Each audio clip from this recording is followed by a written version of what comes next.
Welcome back, everybody, to Disc Media, a startup story, the podcast where we take you behind the scenes of starting a business from the ground up. And today I'm very excited for this conversation for a number of reasons, but primarily because we're going to be talking about something every business owner needs. And what they need is to understand social media content and putting yourself out there. And for some, not a problem. Put a camera in their face, take some selfies, talk in public to yourself, no issues. Other folks, they're a little gun shy. They are afraid to look foolish. They're afraid to step out. They're afraid what other people are going to think. They don't want to say the wrong thing. And we have somebody here today who has been in this space for some time, has helped people build the confidence, have helped people build the content to get them noticed in the right way. Because there's plenty of ways you can get noticed in the other way. Welcome to the show today, Aaron Witnish. Aaron, how are you? I'm amazing, Ben. You put a lot of pressure on me with that build-up, so I better deliver. Well, look, I have 100% confidence that you will deliver because, as I was saying before we got started, I've been listening to some of your stuff on YouTube. You got some great videos out there. And I think you do a really good job of just kind of setting the stage for what people need to understand as current and even future content builders. One of the things I like to do before we get into this space, I know you've been doing this for some time. One of the videos I saw, you had a really funny anecdotal story about your first video you posted online. Why don't you tell us how you got involved in all this stuff and how you built your skill? I'll paint the picture for the listeners. I can't remember the exact year. It's either 2010 or 11. And I'm sitting in a bedroom that was in my parents' house. And I put a suit on, looking all professional. I'm quite young at this stage. Got my hair cut. And I'm filming on a dated laptop with a webcam. So I hit record. I do my piece of content. My mouth is moving at a different speed to the sound. So it's all out of sync. And like anyone, when you go to post that first video where yourself is in it online, you got the same fear. What if someone says something? I posted it anyway, and it took about 10 minutes, and I had this ping. I was like, oh, a comment. And then that feeling in your tummy comes up, and I went and I read it, and the comment was, "You're gay, you little," and it rhymes with maggots. And as you can imagine, that was the worst start in my head that could have possibly happened. However, when I checked out the profile of the comments, it was, I believe, a marijuana leaf. That person had put no videos out, and that gave me enough confidence to block and delete and to leave the video up a little bit longer. And fortunately, what I said in the video must have resonated with a couple of people, because I did get a couple of positive comments and likes, even though the quality was terrible. In that moment, I could have never posted content again, but I chose to stay copying the one thing that I was most afraid of. And it's led to some pretty amazing paths and opportunities since then. So after the first video, and by the way, I mean, I think that's a fear of a lot of people, especially I think as you get into your profession. Yes. And as you get into your career. I think I'm like a lot of people. I think a lot of podcasters that I've run into, this isn't their day job. I mean, for some it is, but for others, it's a labor of love. It's a passion. They do it because they just enjoy doing it. And for some work colleagues, and I've had this in my own life, people say, why do you do it? Why do you want to do it? And, why do you put yourself out there?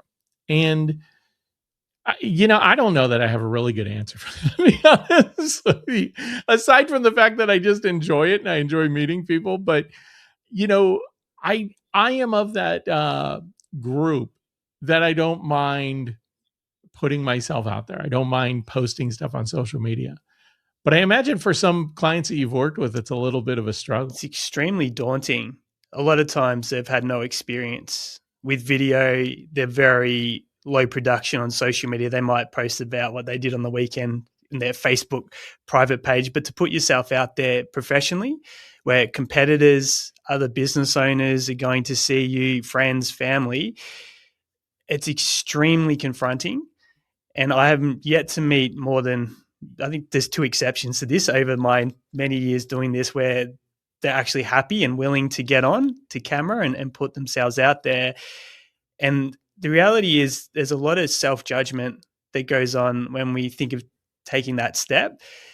The truth is the audience that are watching, they don't really care that much. Most people will go, wow, you're actually doing something that I'm too afraid to do myself. But that first step, posting that first video, and I liken it to going for a run. If you're out of shape and you haven't done that before or for a long time, it's going to hurt. You're going to be exhausted after a few hundred meters. It's going to suck and you're going to want to quit. It's very much that same experience the first time you go to shoot a video, put your name, face, and voice online. But if you do it, the next time you might get a little bit further, feel a little bit better, and it starts to compound. And I use that analogy. Don't expect it to be good the first time. You've never done this before. If I'd never done assembling a piece of furniture and I didn't have instructions and so forth, I'm not going to produce a very good result. But if I go through the process a few times, I'm going to get better and more confident.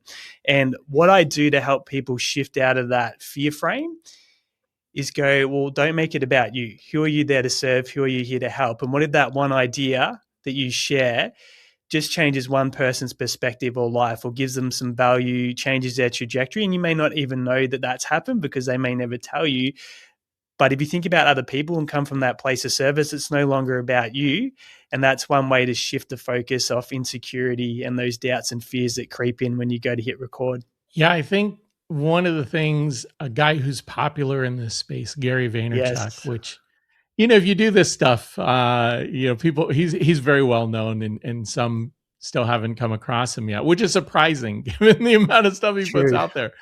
But one of the things he talks about often is giving stuff away for free. Like, quit trying to capitalize on every piece of content that you put out there, and just put something that is of service to other people, because that's how you build community. That's how you connect with people, is by share what you know how to do. You're not giving away any secret sauce. There's no special formula to this. And what's crazy about all this stuff is what works for you and what has brought you to where you are today. It's not like I could go, oh, well, I'm going to go replicate what Aaron does, and then I'll be just as good as him. It doesn't work that way.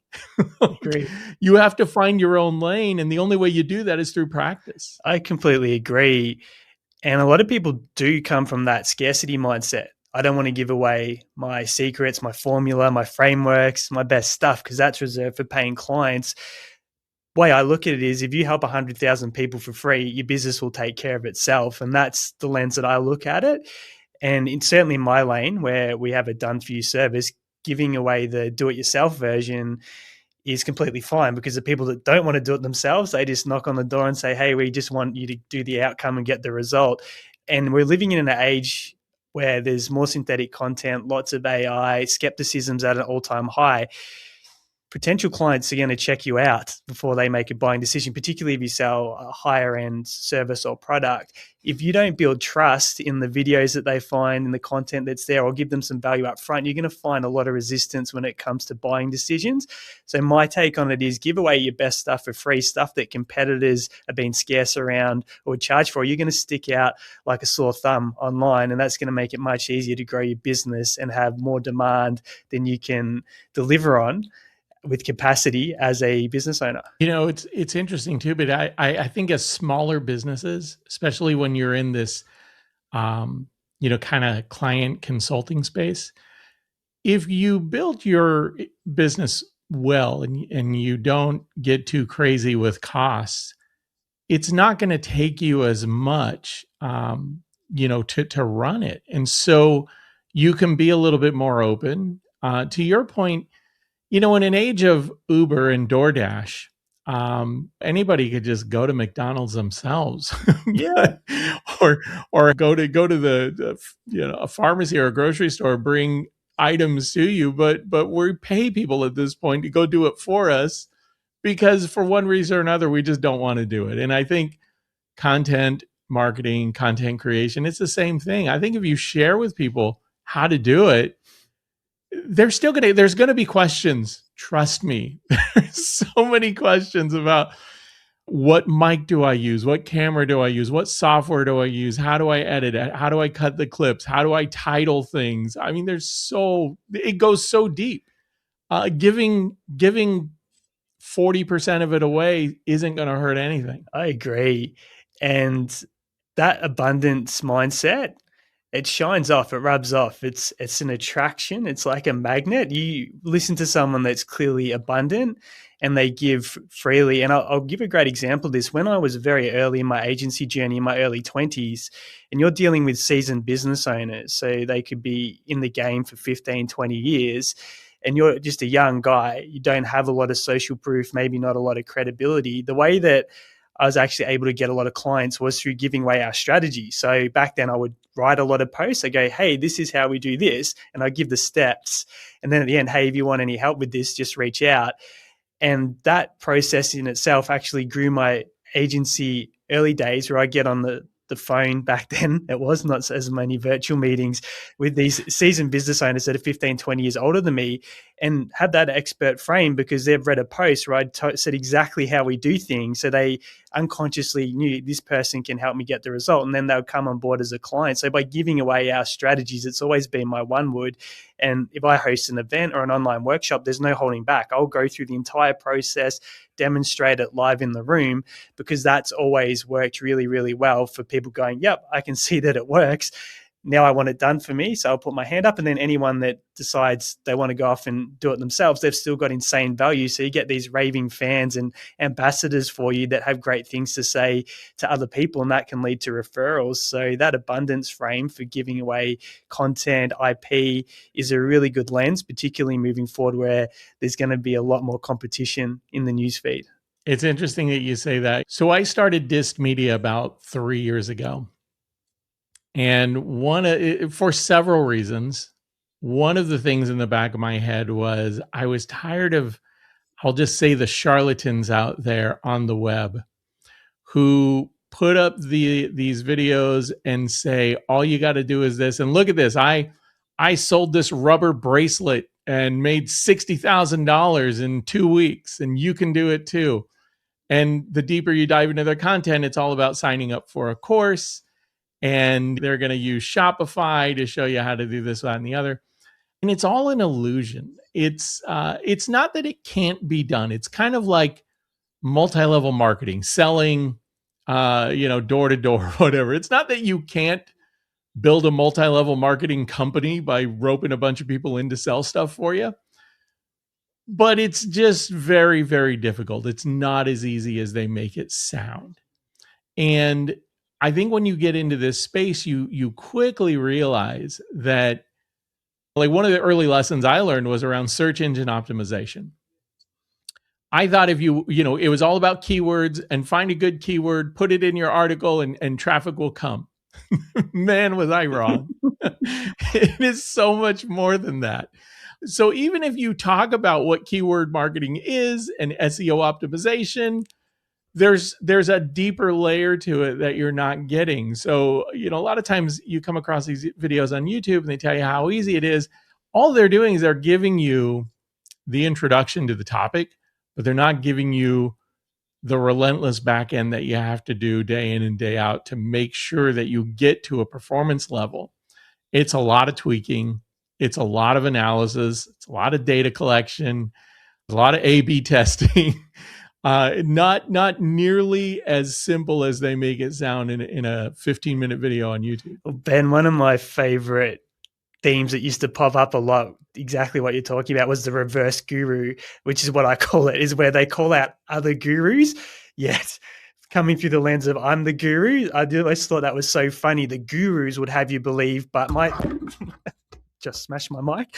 The gurus would have you believe this, but listen to this guru over here because I'm the right guru. And I used to find that so laughable because they were basically calling everyone else out by doing the exact same thing. And it still happens to this day. And you're right. Anyone that makes things look easy, I mean, that's marketing, but the reality is there's always the law of averages, and there's always the top 1%, the top 5%, and then there's everybody else. And if it was plug and play, push a button, then a lot more people would be really, really successful. And we'd have a world that was very much people sitting on their backs, just clicking buttons and getting results. You and I both know once you've spent some time in the trenches, there's a lot that goes into it. And that's why most businesses do fail. Most businesses aren't around a few years in, especially 10 years down the track, which is the clear indicator that things are not easy and it takes time.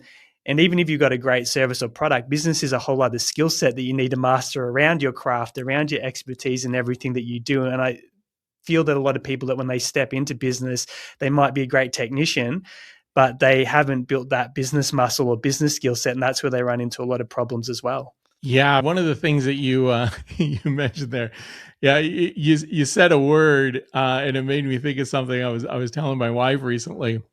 Um, Something I've seen a lot lately, maybe because I've been looking at a lot of podcast stuff lately, but like people advertising, like I'm the top, whatever percent, podcast, and I've seen it so often, and I'm like, yeah, but where? like like and so I was joking. I'm like, I'm gonna say I'm the number one business podcast by a Mexican American male in North Atlanta, Georgia. Like, if we get really specific, I can be the number one at anything. Exactly. Kevin Nations, I remember he did a video literally about that. He goes, if you go, I'm number one at whatever your address of your house is, you can be number one in that application if you just trim it down far enough. But you're right, everyone gives these labels, which you can manufacture if you want to, because you can trim the field right down. I could say I'm probably the number one content creator in this office space that I'm working in right now today, and it would be true, but who cares? Maybe even in a 5 mile radius. Yeah, although I might not be. I better go ask. But I love that point. Yeah, I mean, there's all kinds of ways to pump up your image, and this is to say that is not what you guys do. No, So no. one of the things that you talk about is the 30-day, 30-minute social media system that you've developed. Tell me a little bit about that. Let's walk through that a little bit and help people understand a little what that There's is. a great origin story to that, because one of our frustrations as an agency when it came to content was we could never get assets from clients who are asking for photos. We could never get anything. So we spent more time chasing them for material that we needed to get the content up than actually creating the content. And one day I was on a Zoom call with one of my clients, Mark from Brickit. He's an Australian bricklayer, so as Aussie as you're ever going to get. And he said, I want to build up my personal profile in the Melbourne construction industry, which I thought was a fantastic idea. That really separates him from other bricklaying companies out there. All of a sudden, it's Mark from Brickit as opposed to Brickit, the logo and business name like everybody else. And he's like, how do we go about creating videos? And it just occurred to me that we were having this great conversation. It was spontaneous and it was very authentic. So I said, hey, let's just try something. So I hit record and I just started asking Mark questions. I'm like, so tell me how Brickit got started. What do you do different to other contractors? How do you save builders time? How do you avoid delays and defects? And he just rattled off these amazing answers as if we were just having a beer at a pub. And I thought, wow. And we stopped recording. It was about 20 minutes. And I sent it to my editor the next day. I said, can you cut any clips that you think we could use for Mark on social media from this Zoom conversation? I got a folder back with about 12 reels or videos, and we put the captions and the branding on it. And I sent it to Mark, and he was like, wow. And I thought, we did that with no preparation. It was completely authentic on the fly. And we got 12 videos in a 20-minute conversation. And that birthed the 30 days in 30 minutes social media system. And we've added a lot of refinement and nuances to it. But that's how it came about, an impromptu Zoom conversation with a bricklayer of all people. First of all, I love the strategy and approach to that. One of the things I think a lot of people are beginning to learn now, I think it's becoming more apparent. But when we do these podcasts, we're spitting out words like crazy, and The software that we have these days, they take conversations like this, they put them into transcripts, and those things are gold. There's so many great nuggets of information from transcripted interviews that we've done.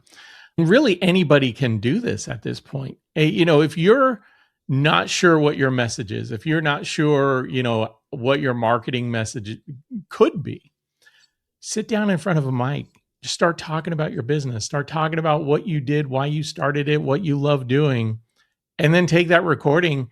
You can go to AI these days and say, give me a transcript, and then narrow it down even more and say, what are the best marketing elements that you can pull out of this for a business in this space looking for this kind of customer, and really get some good copy. Now, there are some purists out there. I know they're going to hate me saying this, and they're going to put all kinds of nasty messages out because I'm saying use AI for what, they're skilled in. But it's, when I say it, it's to help people get started.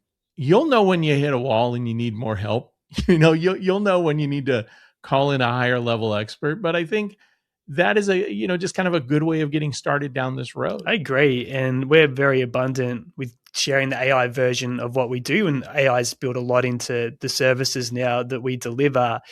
And for example, the process that we just spoke about, I'll give a DIY version to your listeners. So if they haven't got the resources, the budgets, or the skill sets yet, how they can easily put this content strategy into place. So if you just do what I just said, you set up a Google Meet with one of your friends, a colleague, you can even do it solo and hit record. We've built a GPT, and I'll give that to you too, Ben, if you want to put it in the show notes that the listeners can use. And all you do is you just type in a keyword that your target audience might type in. And I often use the example, let's say someone's a mortgage broker, they might put in interest rates or property market. And what it does is it pulls the top 30 questions people are asking online. So you can instantly get content ideas that are going to solve your target audience's biggest problems. And you can do 5 or 6 different topics and get endless, really relevant content ideas for your niche. So you just pull a few of those questions and you just set up that conversational interview Q&A style that we're talking about, it, hit record. There's also, when you use Google Meet, a transcribe option. So it'll automatically transcribe the conversation or the video into text. So then you take that to a GPT that we've also created, which I'll also give to your listeners, Ben. And if you just drop that transcript in there, it'll automatically repurpose every single question into a formatted post for social media. You just tell it what platform you want. It'll have the hook. It'll be structured perfectly. It'll have the CTAs and the hashtags, everything that you need. And that's your written post. And then you could take the video recording, and there's tools like Opus Clip, Get Munch. If you just drop the video file in there from Google Drive, it'll cut clips that you can use as social media reels with your branding, with your captions and everything on that. So there's the DIY version for someone that's just starting out that might not have a budget to invest into content, where you can get 30 days of content from a 30-minute conversation that you set up yourself. That is amazing. Yeah, definitely, folks. So we will have that in the show link so that people can take advantage of that. Here's the thing that I think is really kind of fun, kind of nice. The deeper I get involved in this community of people who are podcasters and business owners and entrepreneurs, the more I find that people are more than willing to share what they know how to do and how they do it. It's kind of, again, going kind of back to the basis of why I started Dist Media. Our mantra is we help managers, leaders, and entrepreneurs get better at what they do. I love that so much. And we give away a lot of stuff. And, only recently have we really kind of thought about like, well, we should probably try and make some money. Yes.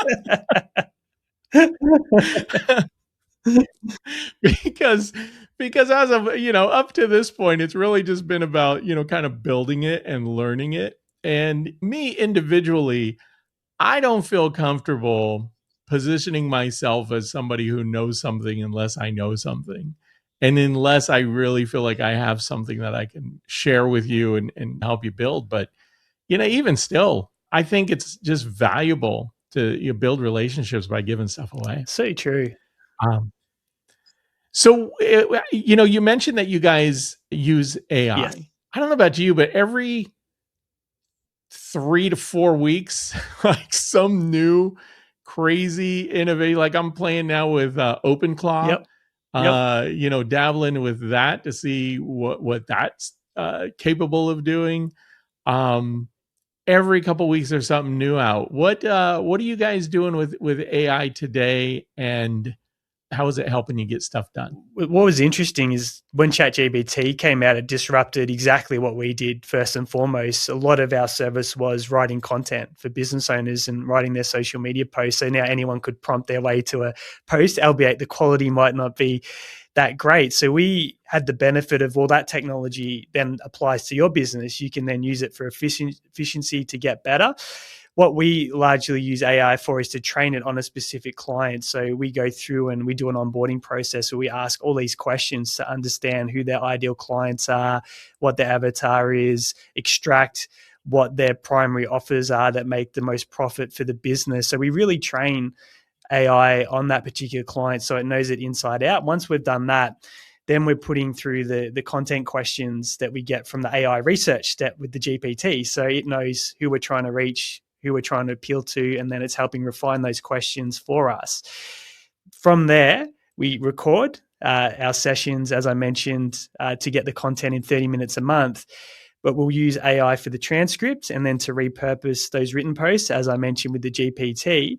With the clips, we do hand cut those when we're doing it for a client because we're after those very specific questions. When you use AI to do it, you get random clips. They might not correspond to the content that you were targeting. So Francois on our team will cut those clips.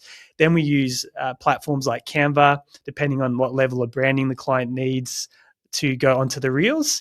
And with that, you can add captions. So AI adds the captions instantly, very accurately to the clips. And then you can edit the font and the colors and the effects, add B-roll in. Opus also allows you to do that. You can upload clips, customize the font, add B-roll. So AI does all those steps. And then we just can quality control with the scheduling. So we'll schedule out the content to active times for the audiences that we're trying to reach with the content. And it's very heavily built into every client that we work with now. So in some ways, it saved us a lot of time, a lot of money. Things that used to take half a day to a full day can get done in minutes.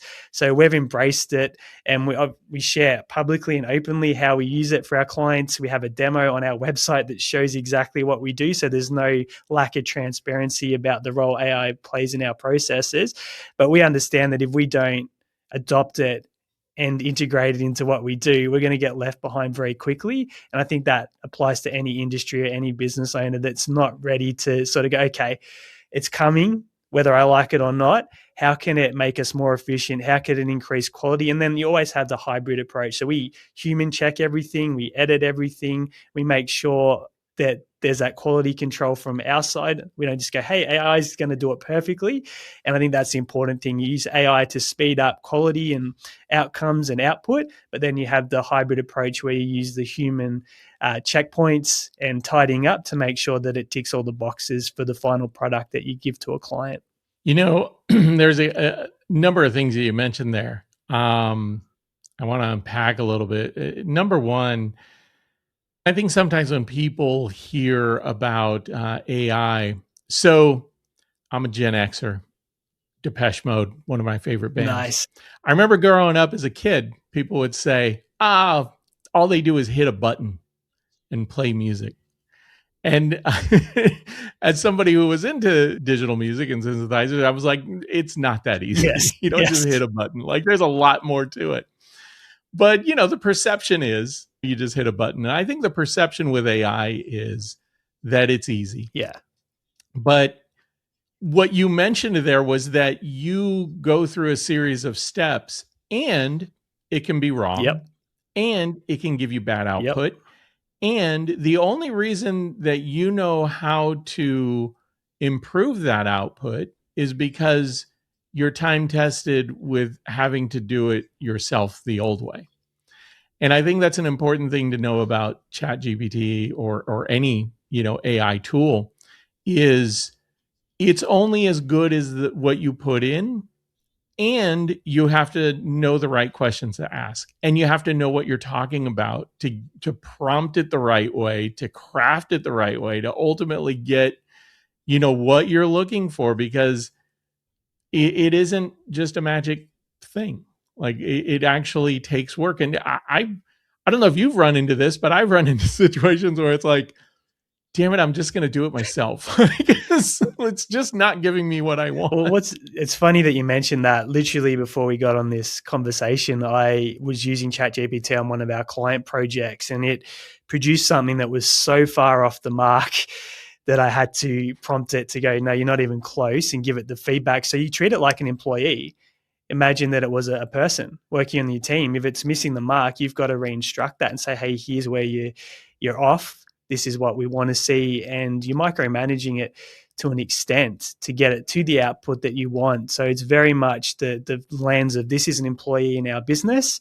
We need to train it. We need to pull it up when it's not right. We need to give it clear instructions and directions, and it'll get better and better the more that we program it, feed it, and train it. But you're right. If you come and try and do something you don't have the skill set previously, you're not going to know how to prompt it. You're not going to know how to direct it the right way. You're not going to know what the final end product needs to look like. So you'll get a very vanilla, poor man's version of whatever it is you're trying to achieve if you don't have the skill set. And that's really important to understand. The quality of what AI produces comes down to the prompts and the questions that it gets asked and the refinement that you give it. So it's very much the same as having an employee, just one that works at a very fast rate and can rapidly speed up outcomes for you. Yeah, it is really good at building efficiency. And I will say what it does enable you to do is to get more done faster. And I find that there are things that I've been meaning to get to that I can get through faster because of it. And then two, when you're using more than one model, sometimes I find like I hit a wall with ChatGPT, I'll take it over to Claude. Claude will do something that ChatGPT can't do. Like, I kind of play them off of each other sometimes. And every once in a while, I'll be working on something because I do work with a lot of data and a lot of analysis stuff and kind of building tools. And sometimes I'll hit a wall with one tool and I'll say, produce a handoff document. I'm going to take this over here. And it does a really good job summing up a document. And then I take it over to the other tool. And that's my starting point over there. And, but to the point that you mentioned, as you were explaining, you got to know what you're looking for. And so I think sometimes when people say people are leaning into using AI to help, don't come away thinking that somehow they're cheating or it's easy or they're taking shortcuts. You're building efficiency, but there's still got to be a human element to it. Definitely. And what I believe, and this is a projection, particularly on the content side, the more human, particularly if you're a service provider as a business owner, the more human your content appears, the more you're going to cut through in the future, because everything's going to be so synthetic, say AI generated. If you see a real person making unpolished videos authentically, that's going to connect with people because they're like, oh, they're like me. Whereas if you're watching a high production, synthetic AI B-roll avatar generated video, it's going to look cool and sure, it's going to be entertaining.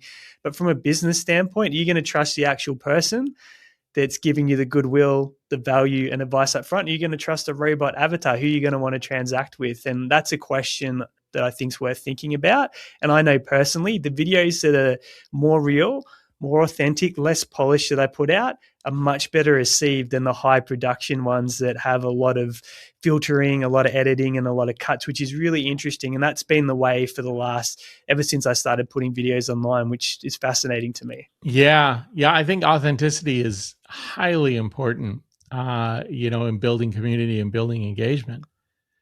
Couple things that I was thinking. One is that, some other extension I've seen people using AI is they're training them to kind of be the low level engagement for some clients, meaning that, some consultants and some very wise people in industry, they're expensive by the hour. Mm-hmm.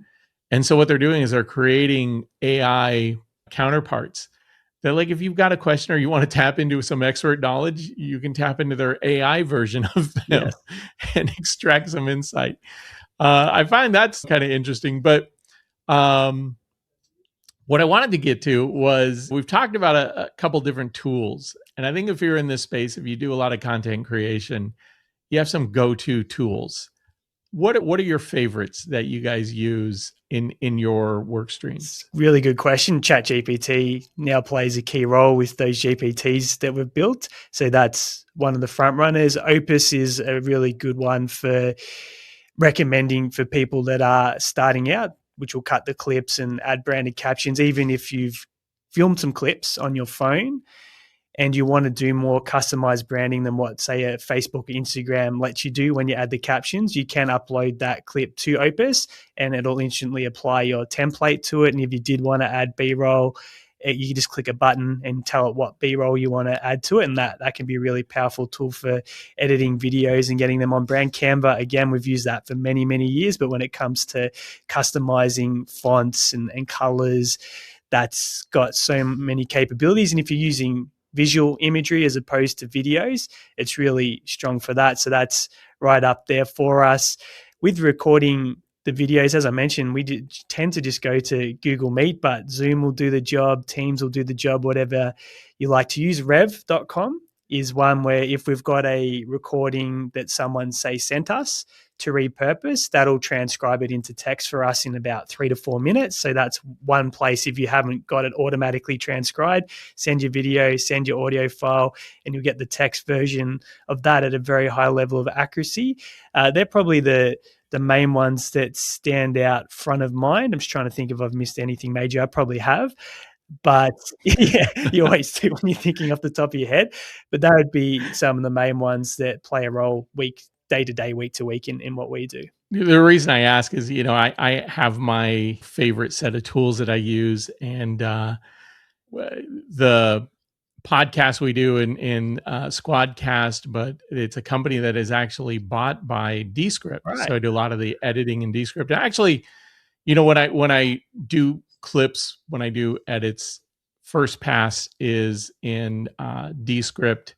Second pass is in CapCut. Yes. So because I use CapCut for throwing in all the titling and the lower thirds and all of that stuff for the video. But yeah, I find that there's kind of this arsenal of things that we use to kind of bring things together and bring it all to life. But I always just curious what everybody else's routine. Some people love Riverside for this stuff. Other people stick to Zoom. So always fun to learn what other people are using. Yeah, it's amazing that we've got all these tools at a very low barrier to entry in terms of what it costs to use them. A lot of softwares are very fairly priced and accessible to most of us in the modern world that we live in. And we do have editors too that will use their own preferred tools and softwares for editing. We let them do it the way that suits them. So often when we've got, say, a higher level, higher quality production required where there's more human involvement in it, they'll go ahead into their favorite tools and do their editing and what they do in there. Interestingly, I've used Camtasia for a number of years just to record my own solo podcasts. And that's just something I've never really diverted from. So I just hit record on my MacBook Pro, nothing too fancy going on there. And it saves into Camtasia and then just gets edited in there. So that's another tool that I'll use on a weekly basis if I'm recording a podcast for myself. Nice. Yeah, I've heard of Camtasia. I have not you gotten into that one. Again, there's just there's so many out there, but there are definitely some crowd favorites. There are. I do like this, what we're recording on right now. This is my first time using this platform, and I'm very impressed so far. Oh, nice. Yeah. Nice. My only commentary on it would be, I wish they had dark mode on it, because if I have the screen in front of me, there's so much white light that gets cast off my monitor that it's and because I wear glasses, it just makes it worse. Yeah, I took mine off. I was going to have ring light showing in mine. So.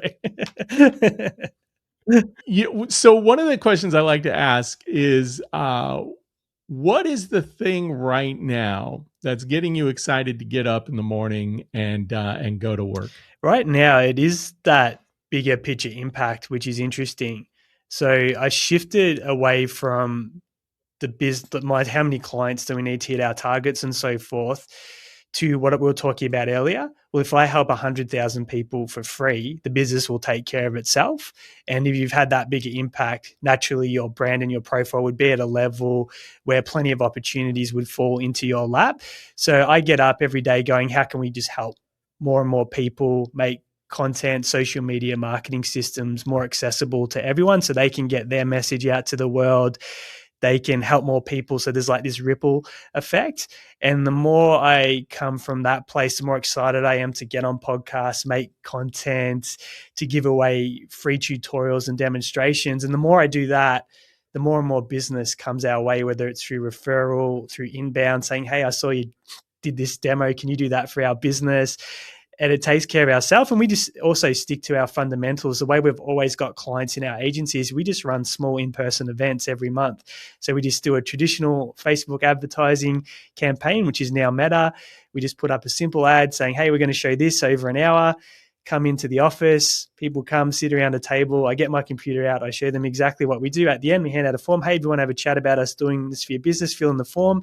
Usually 80% of the people fill out the form and hand it back. So we've got a model that's produced the results that we've wanted for since 2012. So we don't need to change anything at this stage. So if we know that that works, and then if we keep adding more value and helping more people in the world, everything else will fall into place. And that shift probably added more purpose to what I was doing. And when you've got a higher level of purpose, it kind of pulls you. In my experience, there's push, there's hustle where you're forcing yourself to get up and grind and do those things. But when it's pulling you and you have this natural level of excitement and desire, that's when it's really cool to get up every day. And you find yourself doing more work than you need to, because you're enjoying it so much. I find it hard to stop working, and that can be a problem sometimes, but the joy is in the work and producing and adding the value in production. And that's when I know I'm in the right place and doing the right thing. If that doesn't exist, then I've probably made some moves and decisions that were not the right moves or decisions to bring that alignment in. So that's how I feel about it at the moment. I love hearing that. I keep myself pretty busy. I've talked in the past in podcasts about the things that keep me busy outside of doing this stuff, and I don't really count the days or the hours. Yep. I tend to try and surround myself with people I enjoy working with and work I enjoy doing. And to your point, purpose-driven stuff. Yeah. Dan Pink wrote a great book about all this stuff. It's called Drive. And then there's a subtitle to it that's long and I can never remember it. So just, if you are ever interested, Drive Dan Pink. That's all you need to know. But he talks about purpose-driven work. And I think when the things that you're doing have a mission, have value, have something that you're trying to deliver, it's not just focused on profit. Like I said, we we only recently thought about we should make some money. And I think that when you carry that with you and you're doing the work for a greater purpose, it's so much more fulfilling. So much more. You don't count the hours. It doesn't even bring a lot of angst when you've been at it for 12 hours. You're just kind of like, oh, should probably take a break. It's funny because I often say I've got a mentor that I've been working with for a number of years, and I tell him I'm living the dream. I get up in the morning, I play with my son, I drop him at school, I get to go create content all day, which is my creative outlet. It's my art to an extent. So I feel like I'm having this crazy creative and I'm helping other people in the process. I go pick my son up, I play with him after school and get to spend time with him. I've got employees that get to run their own days. So we give them, as Dan Pink would say, autonomy, where they structure their own days. They know what they're building towards. When it became really dialed in, I went through this process with my mentor where you create a vision, and that's actually getting clear on what you want, because we all want different things. Some people want to build massive empires. Some people want a lifestyle business where they are working only a few hours a day or a week, and they're traveling and doing all these things. When you give yourself permission to want what you want and be okay with that and accept it and not let other people's agendas influence what you want or shame you for what you want, I found that made it really exciting, because now everything I'm doing is building towards something I'm intentionally creating. And it's okay that it's not the same as a Gary Vaynerchuk or a Grant Cardone or a Tony Robbins, but it aligns with me and my values and what I really want out of life. And that was a game changer for me, because once it was exactly what I wanted, building something that I want to create, that changed the energy from having all these external influences that were saying, oh, maybe you should go build this massive thing. Maybe you should go do this. Maybe you should be traveling all the time. And you go, no, this is actually what I want. And my life is quite minimalistic because I just love my work so much. I don't need a lot of material external things. Got a very simple car that I lease through the business. Don't pay much in rent and things like that. I eat healthy food. I have a gym membership. But outside of that, I don't have a lot of cost of living, which gives you even more freedom because you've got less things to manage. You've got less overwhelm. And once I arrived at that space, life got really good. And I pinch myself every day going, how good is this? There's always anxiety and things that pop up from time to time. We do have issues arise in the business and with clients, but 95% of the time, I'm just amazed and so grateful I live in an age where I get to have this reality that's in front of me. And it wouldn't have been possible 20 years ago, which is amazing. It's one of those things that, as maybe somebody who might be hearing this thinks that it's impossible, it's not impossible. You just have to reframe, I think, where your wants and desires are.